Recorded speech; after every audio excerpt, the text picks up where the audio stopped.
mon pays, le Bénin. Tout est bien. Nous sommes vraiment bien. On est passé du changement à la refondation. Et aujourd'hui, on soutient 8 millions de Béninois. Nous sommes 8 millions de Saint-Thomas. Attendre de voir avant de croire.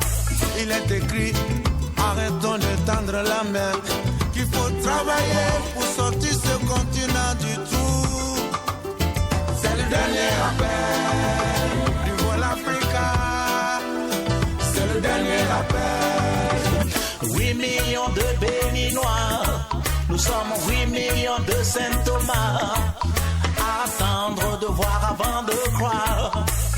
8 millions de doléances dans les mains du docteur Croissance.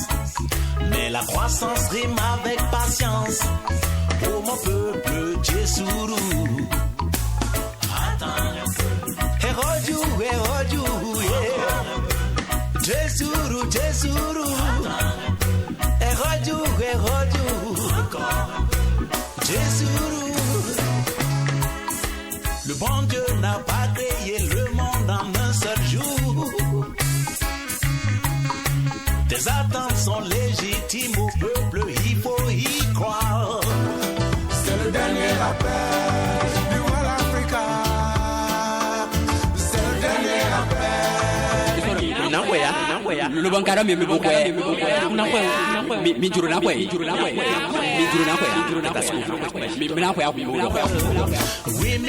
Lundi 12 mai 2025, Madame, Monsieur, bonjour. Merci de prendre ce rendez-vous, le rendez-vous de l'émission Terminus. C'est la troisième partie du grand direct de l'information. Merci pour votre fidélité. Ce matin, on parle éducation avec Amour Kanoussou. Il est enseignant, directeur de l'école primaire, l'école maternelle publique d'Albarica et responsable syndical. Il est aussi responsable syndical. Avec lui, nous ferons le point du déroulement des activités pédagogiques dans son école et celui justement lié à la lutte syndicale au Bénin et dans le département du Borgou. Vous connaissez le principe. À partir de 9h30, vous aurez la chance d'intervenir en direct dans cette émission en composant le 01 44 70 44 44. Voilà, mesdames, messieurs, pour le menu de l'émission Terminus. Mais avant, vous suivrez comme d'habitude la une des canards parue ce jour et parvenue à notre rédaction. Ce sera en troisième livraison. Ce matin, c'est Modeste Awessou du CEFIMA qui assure les manipulations techniques pour conduire cette émission. Je suis Raoul Steve Gounoukon. Merci de vous installer confortablement. Et tu croiras, yeah. Crois, et tu verras, vois plus loin, et tu croiras, yeah.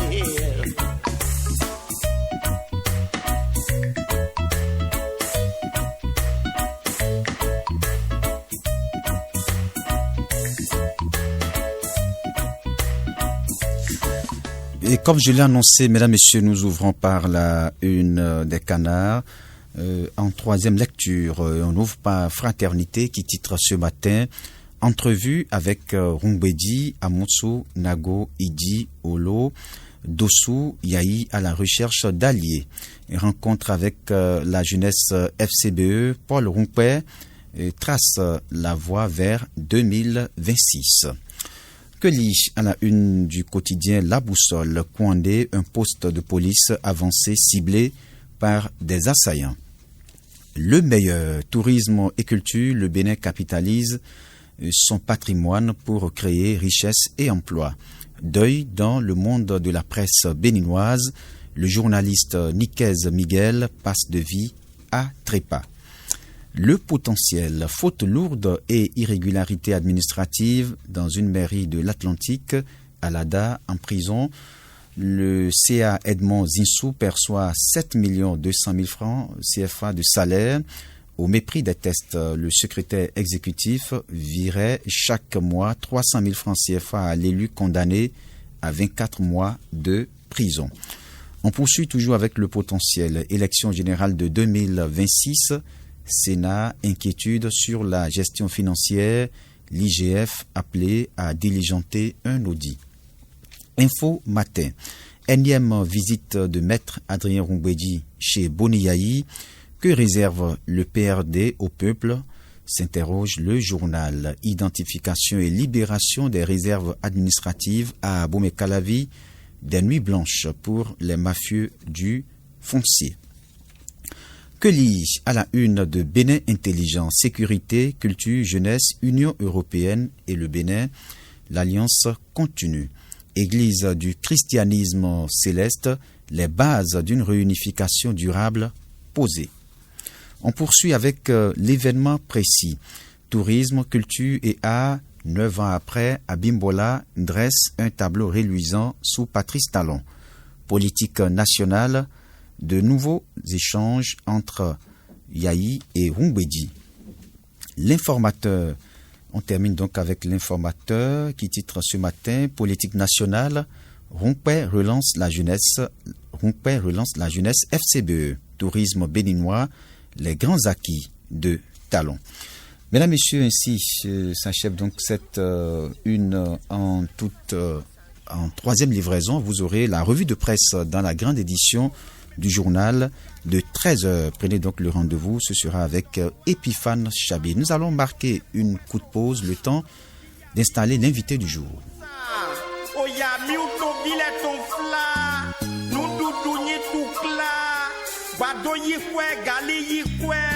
Ayivi yikwe, mi ve yikwe.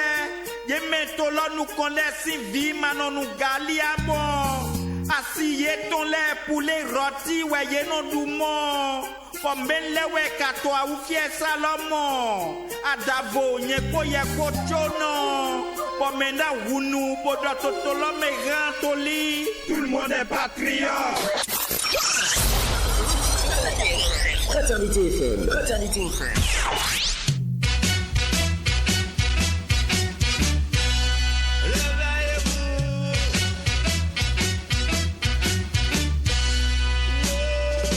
Monsieur le président, mais wa tout filet wa, pour n'a donné don, y'a mes ton fla, 6 ans et bada, mi me bidja canon fla, qui verri, ta qui verri, ami verri, voici les voix verri. À la fin nous répondons tous, présent. Les boubroués, boubava, kakemato, le roumio, le fioa, hein, des petits au calébio, gano gajila, mais de sonner wa trop, tu t'en dis, man, à même battre son voyer, ou de son milieu feeling, qui doit, ma domicile, nous l'en n'y a que me à la bavo. Hey, there's no more, no more, time to waste. Ça peut te capoter, sous qu'on aime bien son lac, nous, chaud, mina ne m'a jack, mais y'a de m'a me viewé. Let me boy, I'm me punaya. Allez, mia la do poudoa. Allez, me baby, laisse tout grand doigt. Mais tu as tu en es mia sila. Hey, I went on if you want any gagalo madu kwa chano. Kinya o, mo shife di jaudo. Itaro, kwa maton ya so kadodo. Flafino o, na le o, abonito na le beno. Then you body gone so talk video. Fraternité FM, la 96.5.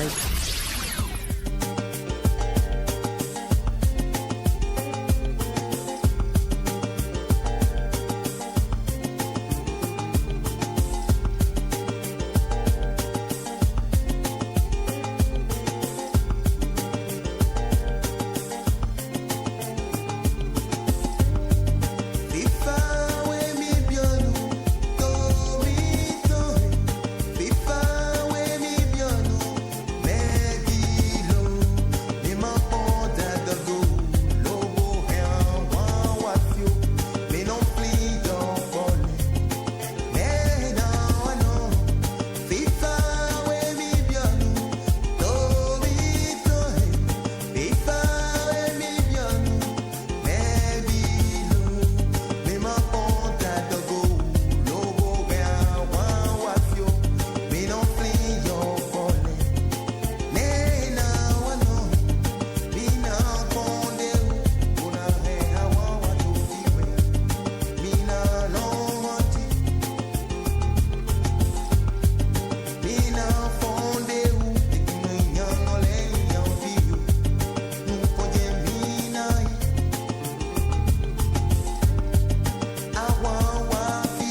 Mesdames, Messieurs, merci pour votre fidélité à l'écoute de nos programmes. C'est Terminus, la troisième partie du grand direct de l'information.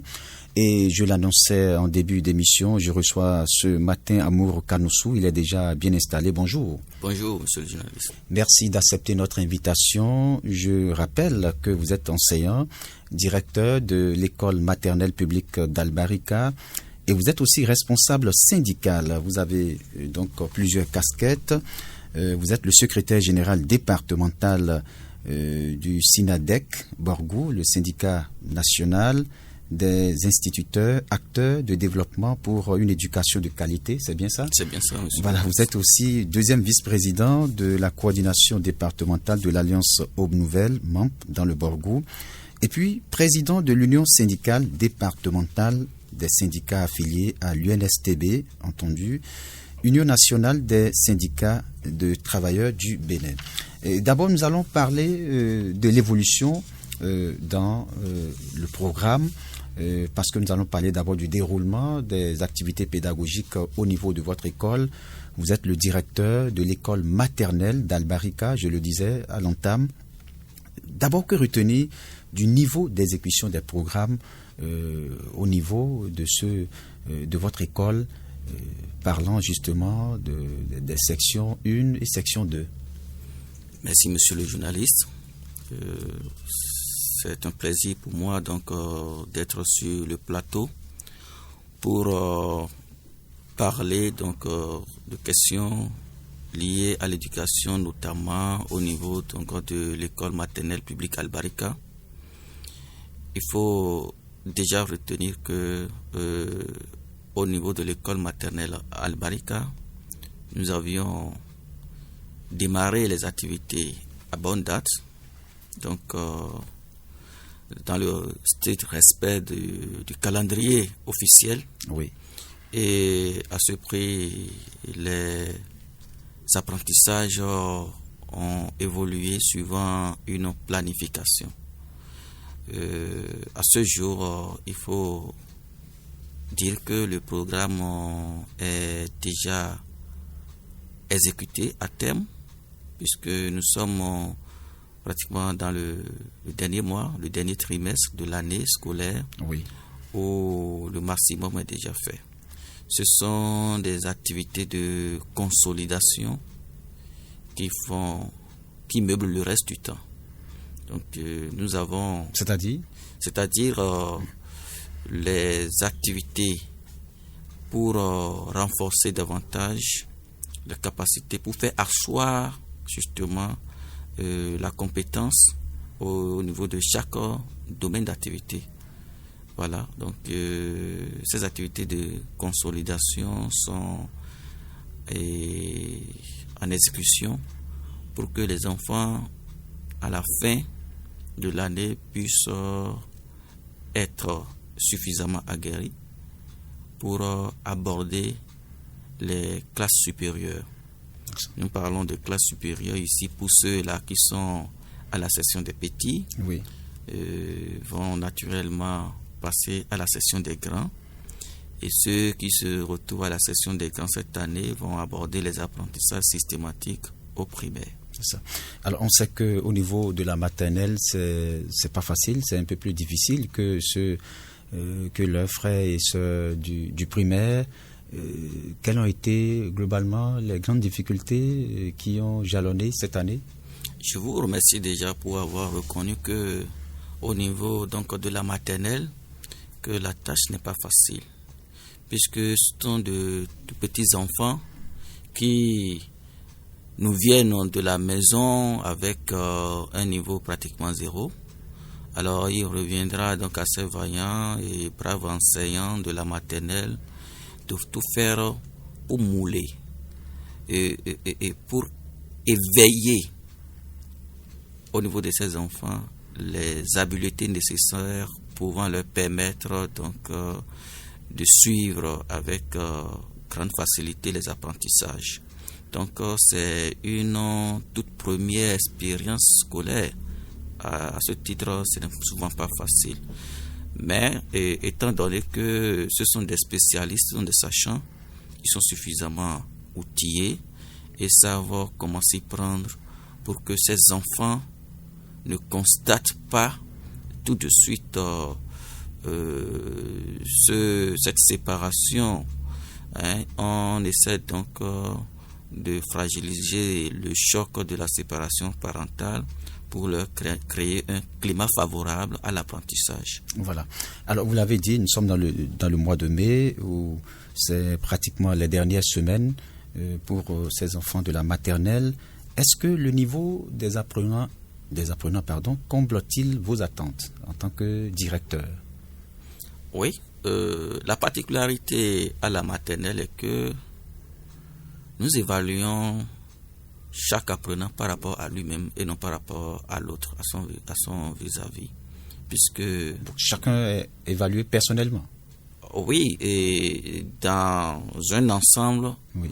On essaie donc de se référer au niveau zéro de l'enfant quand il était admis à l'école et à la fin, quelles sont les habiletés constatées à son niveau. C'est-à-dire que, je donne un exemple, un enfant qui à peine arrive donc à répondre aux sollicitations. Ces mouvements ne sont que gestuels, mais si au fil du temps, il arrive déjà à répondre aux sollicitations de son interlocuteur, donc de son enseignant, de l'adulte, cela suppose déjà que le travail à son niveau est satisfaisant. Par rapport à un enfant qui a déjà l'expression facile depuis la maison, oui. Mais durant son séjour, n'a peut-être pas fait preuve d'un certain nombre d'habiletés, voyez-vous. Donc, nous n'évaluons pas nos apprenants de la maternelle sur la base de leur capacité à s'exprimer, oui. Et non. Et ça fait que beaucoup de parents pensent que déjà quand mon enfant arrive à si bien parler, c'est suffisant. Il y a bien d'autres habiletés, facultés qu'il faut développer au niveau de l'enfant. Et je pense que pour ma part, dans mon école, nous nous sommes amusés déjà avec le personnel que je salue au passage à faire cet exercice où le niveau est très satisfaisant. Je n'exagère pas en le disant, c'est très satisfaisant. Nous avons des enfants formidables puisque ce sont d'abord les parents qui ont fait preuve d'une ponctualité en nous amenant régulièrement les enfants. Donc il y a une fréquentation régulière, ce qui a facilité la tâche aux enseignants. Donc le niveau est acceptable. Voilà. Alors, quand on parle de la maternelle, quelle est la spécificité? Et, on sait que c'est totalement différent du primaire, entre griffes, parce que ce n'est pas le même programme. La manière d'enseigner, elle est totalement différente. Sur quoi vous mettez l'accent? Merci, monsieur le journaliste. Il faut reconnaître déjà que on dit école maternelle. La condition première est que ceux-là qui sont habilités à recevoir ces petits bouts de chou doivent avoir un amour sans pareil pour les enfants. C'est la condition première. Vous devez... Donc c'est une qualité. C'est une qualité. Que la maîtresse de la maternelle doit avoir. L'enseignant de la maternelle doit avoir pour que l'enfant puisse se sentir dans une seconde famille. Et une fois que ce climat est établi, ça crée la confiance mutuelle et l'enfant se sent à l'aise. Contrairement à ceux du primaire, du secondaire, du supérieur qui sont déjà plus ou moins matures. Alors, l'autre chose est que vous devez savoir que ici à la maternelle, ce sont les activités préparatoires. Ce sont des activités préparatoires. Donc, ce sont des petites situations d'apprentissage qui développent des capacités au niveau de l'enfant, des capacités psychologiques et des capacités pouvant permettre à l'enfant d'être à la hauteur donc des apprentissages. Et c'est à partir de cet enfant, à partir de cet instant justement, que l'enfant pourra développer un certain nombre de compétences. Lesquelles pourront lui permettre d'aborder maintenant les apprentissages au primaire. Donc ce sont les pré-apprentissages. Cela voudrait dire quoi? Nous allons à la maternelle apprendre l'enfant à garder l'outil scripteur. Le bic, la craie, les bics feutres, les crayons. Et cela passe par des exercices préparatoires, de mouvement des doigts, des articulations. Donc ce sont des habiletés d'abord qu'il faut faire asseoir avant de passer aux apprentissages systématiques. Si vous remettez le stylo à un enfant pour une première fois, il y a la bonne manière de le garder. L'enfant n'a pas cette habileté. Oui. C'est nous qui lui apprenons comment est-ce qu'on peut garder le scripteur. La manière de s'asseoir pour écrire dans le livre, dans un cahier. Ce sont des situations d'apprentissage. Et quand l'enfant serait bien moulé, alors il devient un produit éveillé qu'on peut offrir pour la suite du cursus scolaire, donc au primaire. D'où l'importance de l'école maternelle, l'importance de l'enseignement maternel. Donc, le travail qui se fait là, au niveau de la maternelle, c'est un travail de foin, c'est-à-dire que c'est le sous-bassement même. C'est ça. Est-ce que, parce que beaucoup, parfois, on entend certains dire que est-ce que c'est une étape qu'on peut abandonner et aller directement au CI, et donc vous trouvez que c'est très important que l'enfant passe par la maternelle? Oui, déjà, les parents en ont les preuves. Les enfants qui ont eu la chance de faire une première expérience scolaire à la maternelle sont pour la plupart les leaders au niveau du primaire.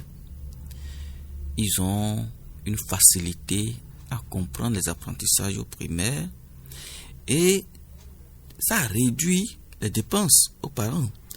Ce sont des enfants qui n'ont même plus besoin de répétiteurs. Je reçois toujours de la part de ces parents-là les mots de félicitations. Ah, monsieur le directeur, mais c'est un enfant qui tient la tête dans sa classe au primaire et il est toujours premier de sa classe. Ça nous réjouit. Ce sont les résultats physiques. Donc, de l'importance de la maternelle, du passage de l'enfant à la maternelle. Donc, c'est pour dire en termes clairs que la maternelle est importante dans le cursus scolaire d'un enfant. Voilà. Alors, vous l'avez dit, c'est très important pour le cursus scolaire d'un enfant. Il faut forcément passer par la maternelle. En tout cas, l'enfant a tout à gagner en passant par la maternelle. Il y a une question qui me vient toujours à l'esprit. Comment un parent peut accompagner son enfant? Vous savez, lorsque l'enfant est au primaire, c'est plus facile. On peut faire un petit exercice avec l'enfant à la maison. Et souvent, on demande aux parents d'accompagner les enfants, de compléter ce que les enseignants font déjà à l'école dans le cas d'espèce. Comment les parents peuvent-ils accompagner? Est-ce qu'ils ont cette possibilité de travailler avec les enfants de la maternelle à la maison? Merci, monsieur le journaliste. Accompagner déjà nos petits-enfants de la maternelle passe par une assurance sanitaire sans faille, puisque ce sont des êtres fragiles. Pour qu'ils puissent bénéficier de la totalité des apprentissages, on doit pouvoir leur garantir une parfaite santé. Donc c'est le premier accompagnement donc des parents. L'autre chose, le parent d'élève est un partenaire et il doit y avoir donc une collaboration entre l'administration, le personnel de l'école et le parent. Les parents doivent se renseigner sur l'évolution, sur l'assimilation des apprentissages de leurs enfants et doivent nous faire part des constats. Et ça nous permettra donc de mieux découvrir l'enfant. Et si d'aventure, nous constatons également au sein de ces enfants, au niveau de l'école, des comportements, on fait appel aux parents. Donc c'est dans un dialogue, c'est dans des échanges qu'on fait le suivi. N'attendez pas que je vous dise oui, il faut leur prendre des répétiteurs. Non. Au niveau de la maternelle, non? Non, pour dire le suivi, non. L'enfant de la maternelle, je le dis, fait de petits exercices avec l'enfant, vous n'a pas besoin ça d'un répétiteur. Parce que déjà, oui, le temps qu'il passe à l'école est largement suffisant. Il a un seuil de fatigabilité qu'il faut respecter. Et vouloir donc, une fois à la maison, continuer par le soumettre à des exercices systématiques, c'est un gavage. Puisque on dit l'enfant, c'est le jeu. L'enfant grandit mieux et s'épanouit mieux à travers et par le jeu. À travers et par le jeu.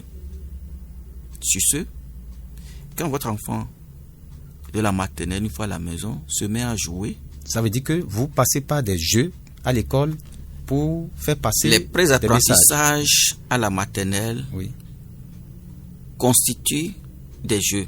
C'est par le jeu qu'on arrive à mieux travailler avec l'enfant. L'enfant travaille mieux quand il se sent dans un exercice ludique.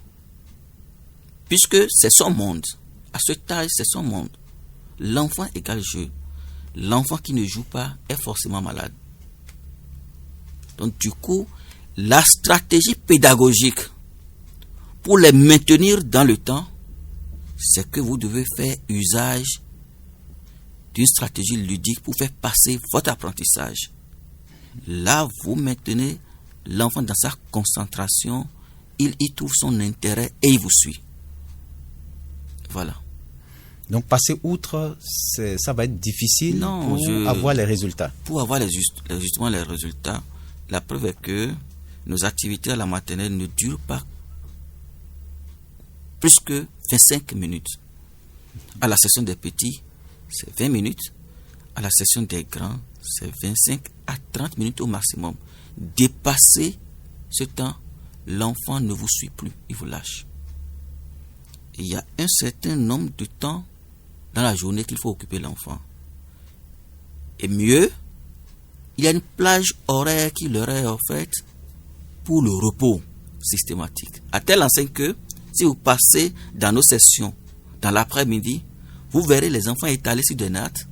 Et on se pose la question de savoir offre la sieste. Si le maître ou la maîtresse ne travaille pas, ou bien a décidé de le faire dormir. Voilà. Et si vous n'êtes pas un parent averti, vous allez dire voilà, j'envoie mon enfant à l'école pour qu'il aille dormir et autres, et on ne lui apprend rien. Qu'il aille travailler. Alors que c'est un moment fondamental pour son bien-être mental. Lui offrir la sieste, c'est le préparer à aborder le reste des apprentissages de la journée. C'est pourquoi nous recommandons aux parents, une fois que les enfants rentrent à midi, qu'ils s'arrangent pour leur offrir la sieste. Voilà. Ça nous facilite la tâche et ça facilite la tâche à l'enfant. Voilà, mesdames, messieurs, si vous venez juste de nous rejoindre, sachez que c'est l'émission Terminus sur Fraternité, la troisième partie du grand direct de l'information. Nous recevons ce jour Amou Kanoussou. Il est enseignant, directeur de l'école maternelle publique d'Albarika. Il est également responsable syndical et justement, avant d'aborder le deuxième volet de cette émission qui concerne la lutte syndicale, nous allons ouvrir le standard et permettre aux auditeurs de réagir au sujet du jour. Nous parlons justement du déroulement des activités pédagogiques au niveau de la maternelle et nous parlerons dans les minutes qui vont suivre de la lutte syndicale, mais vous pouvez déjà réagir en composant le 01 44 70 44 44. Déjà, un premier intervenant en ligne, bonjour. Bonjour. Bonjour, monsieur Raoul Gouloukon. À qui ai-je l'honneur? Vous avez l'honneur à monsieur Jacques Aouin, depuis le quartier Transat Parakou. Nous vous écoutons. Merci, monsieur le journaliste. En un premier temps, je salue votre invité, monsieur Amour. Bonjour, Amour. Non, Amour Kanoussou. Amour Kanoussou. Oui. Bonjour. Bonjour, monsieur Jacques. Oui, vraiment, ce n'est pas facile. Pour le maternel, ce n'est pas facile. Et si je dis ce n'est pas facile, lorsque je regarde ceux du primaire, et que je compare aux petits enfants que vous trouvez en maternelle, vraiment, je dis que vraiment, vous avez difficile la planche. Et que vraiment, vous faites un travail de passion. Par exemple, moi, je suis ici là, et il arrivait, on me dit de choisir l'enseignement. Et qu'on m'amène dans maternelle, elle va démissionner. Je vais dire, je ne vais pas. J'ai une petite soeur qui est dans maternelle, mais ce que je vois là-bas, quand je vais, vraiment, c'est trop. C'est que vous voyez, pendant que la maîtresse est en train de danser, l'enfant regarde ailleurs. Pendant que la maîtresse est en train de leur montrer des choses sur le cahier, une partie, l'enfant regarde ailleurs, ou bien l'enfant fait pipi. Tout cela, et je dis, moi, vraiment, c'est comme ça, vous venez dire, mon grand frère, vous n'avez rien fait. Moi, c'est pour dire que moi, je ne peux pas faire ça. Vous faites un bon travail. Je ne pas donner à tout le monde. Merci. D'accord. Merci.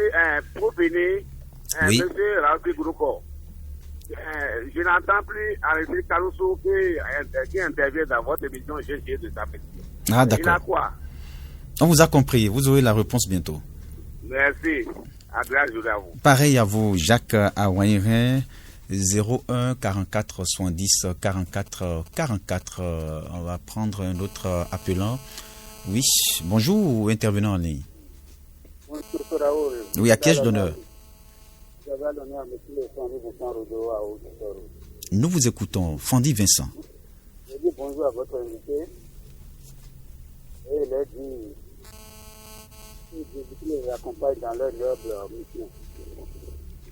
Et je voudrais dire, est-ce que vous avez demandé comment on va suivre les enfants? C'est très simple, hein?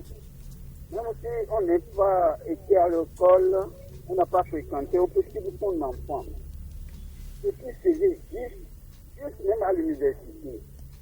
Lorsque vous n'avez pas fréquenté, et que vous allez chaque fois à l'école pour voir l'enseignant de son enfant, ça dit à l'enfant. Et l'autre chose, c'est que quand vous n'avez pas été à l'école, et que vous suivez votre enfant à la maison, chaque fois, l'enfant sait que son papa le suit. Nous voyons des gens qui disent, mon enfant ne travaille pas, on va voir les enseignants. Il faut taper mon enfant, il faut taper mon enfant. Tandis que la loi a interdit de taper les enfants maintenant. L'autre chose est que, vous voyez, je vois certains parents qui disent, pourquoi le gouvernement a dit qu'on va passer systématiquement les enfants de C1 systématiquement. Il faut que chacun arrive à suivre son enfant. Le gouvernement n'a pas refusé.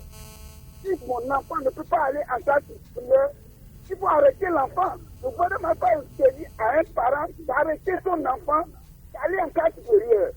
Donc vous voyez, votre enfant ne peut pas aller au CE2, au CM2.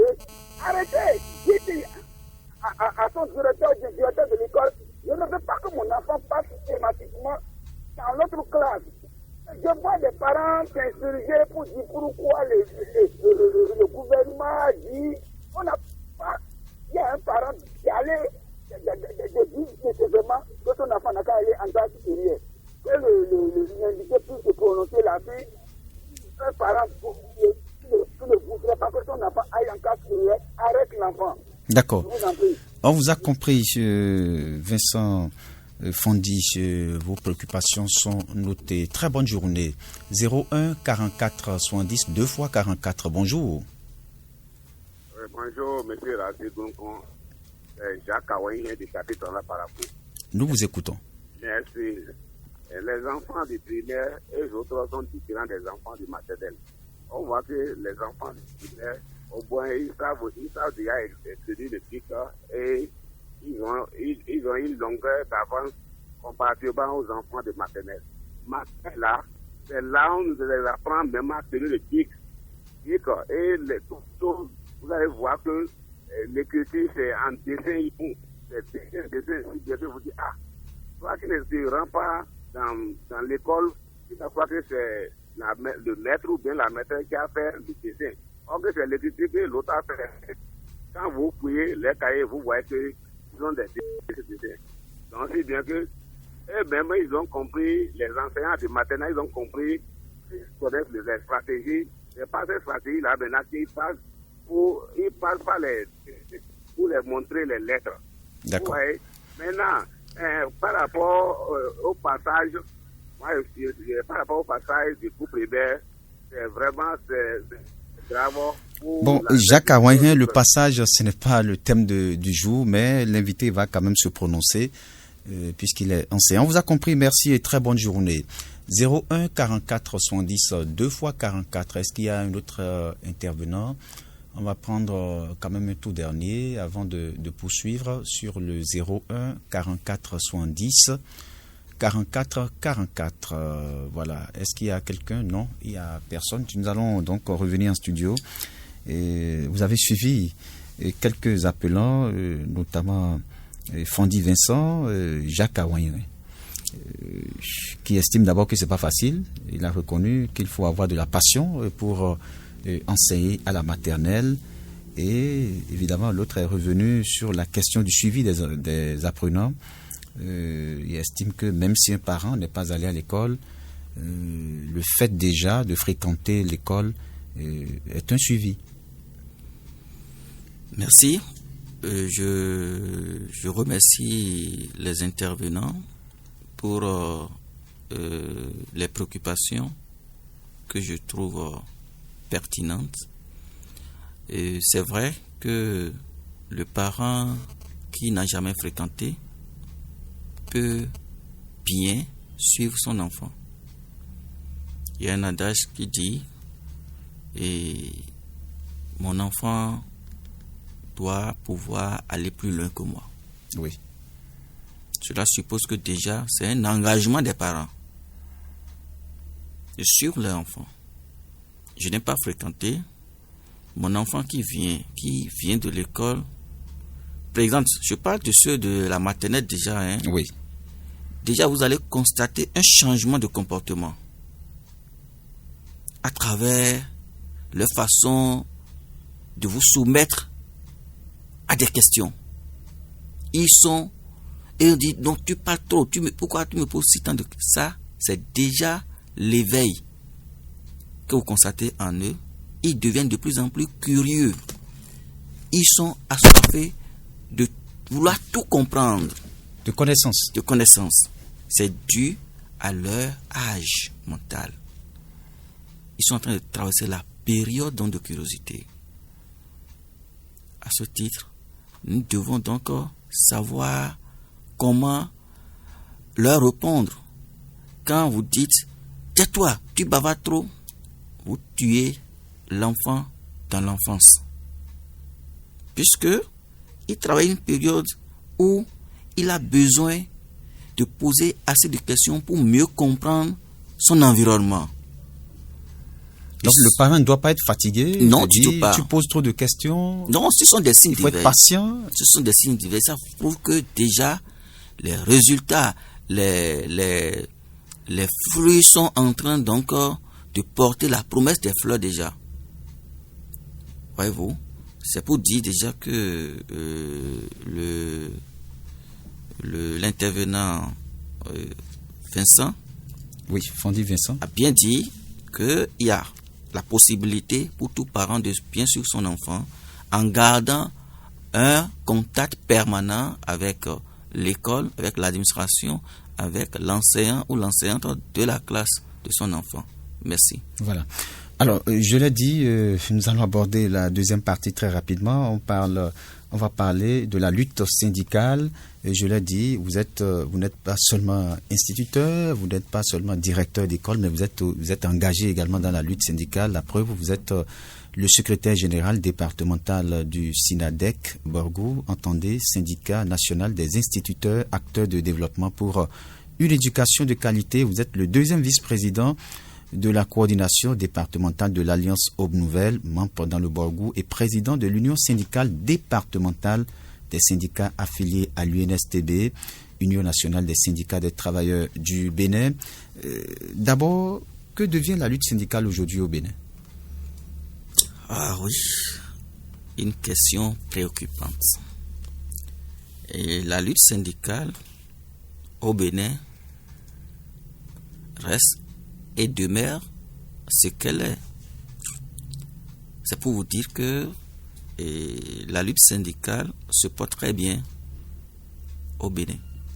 On a vu la réduction du temps de grève, 10 jours de grève, c'est vrai, la grève n'est pas supprimée,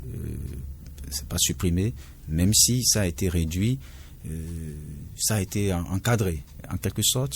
Est-ce que ça vous permet de mener la lutte avec plus d'engouement comme ça a été le cas il y a quelques années en arrière?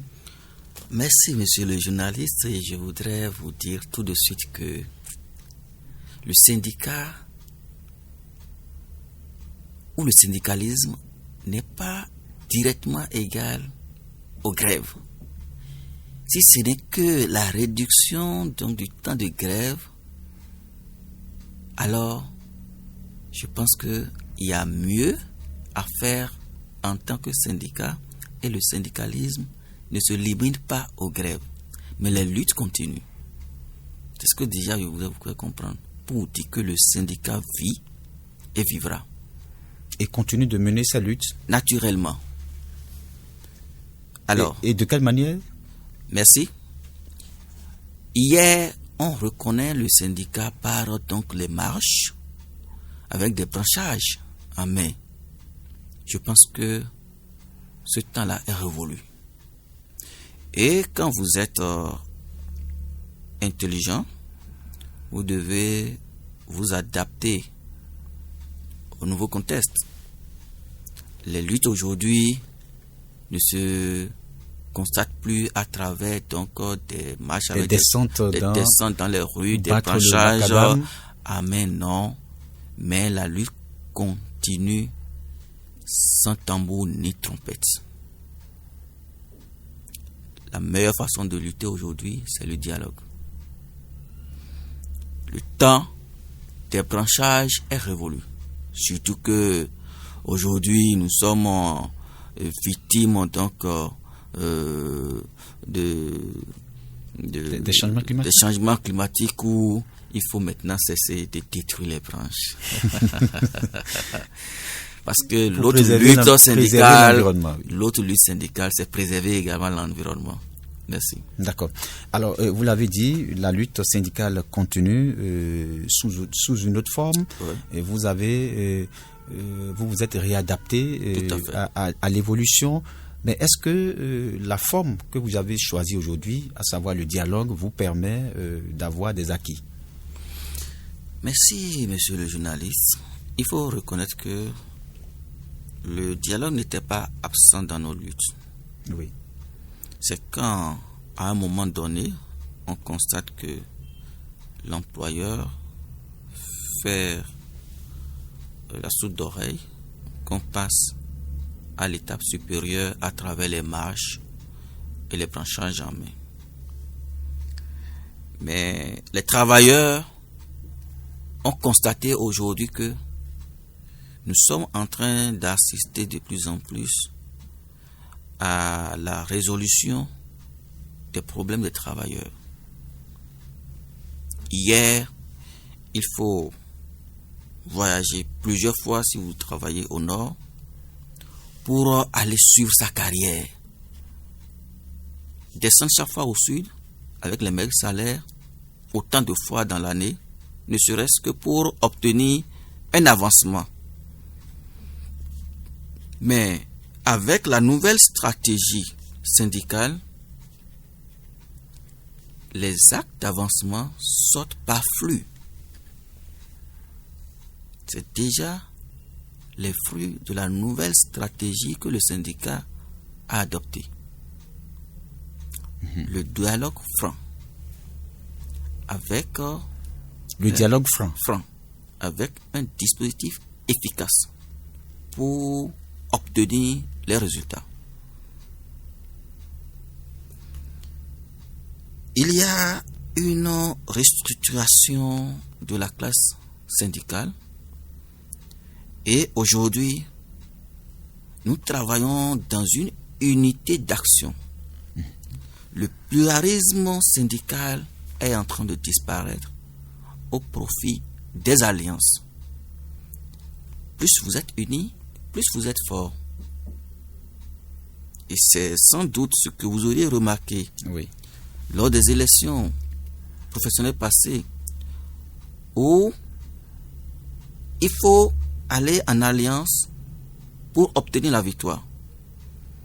Et cette alliance a eu lieu entre le NSTB, la CETB et la CSA. Et ça fait que cette alliance est représentative et parle au nom des travailleurs aujourd'hui.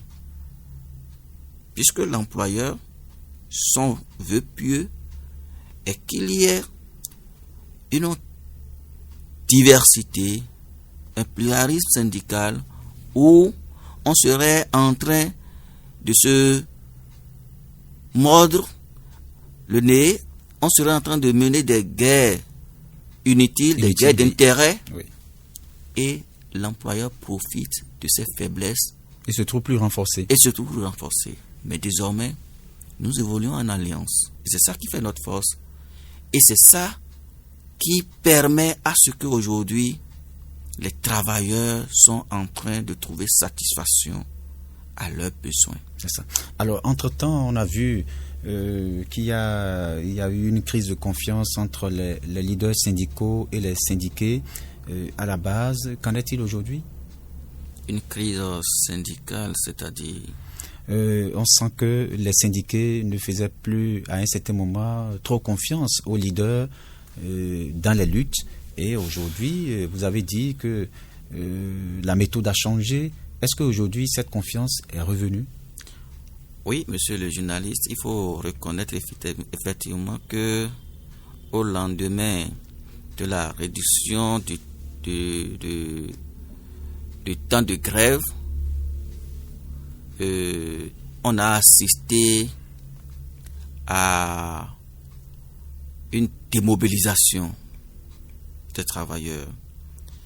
Ils n'ont plus confiance et ils se disent alors le syndicat est mort. Et la déception a gagné les rangs. Mais nous sommes rapidement reconstitués pour remettre les pendules à l'heure. Et c'est ce que je disais tantôt, que les travailleurs ont commencé par avoir satisfaction. Voilà. Oui. Nous sommes presque à la fin de cette émission. Votre mot pour conclure?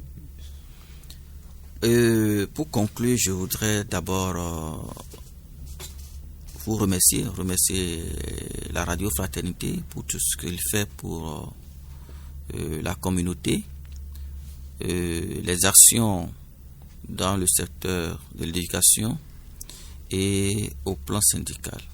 Je voudrais remercier déjà les autorités à divers niveaux qui font de leur mieux pour redorer le blason de l'école béninoise. Et je voudrais remercier les travailleurs pour leur confiance placée en nous et pour dire que nous sommes aujourd'hui, notre mission à compter de ce jour en tant que syndicat est de faire comprendre aux travailleurs que le seul mouvement qui puisse leur offrir une protection juridique en cas de conflit, c'est le syndicalisme et notamment l'UNSTB. Merci, M. Amo Kanoussou. Vous êtes directeur, vous êtes instituteur, directeur de l'école maternelle Albarika. Je l'ai dit, vous êtes également syndicaliste. Vous êtes le secrétaire général départemental du SINADEC, syndicat national des instituteurs. Acteur de développement pour une éducation de qualité, vous êtes le deuxième vice-président de la coordination départementale de l'Alliance Aube Nouvelle, membre dans le Borgou, et président de l'Union syndicale départementale des syndicats affiliés à l'UNSTB, entendez Union nationale des syndicats des travailleurs du Bénin. Justement, avec vous, nous avons fait le point de la lutte syndicale aujourd'hui au Bénin.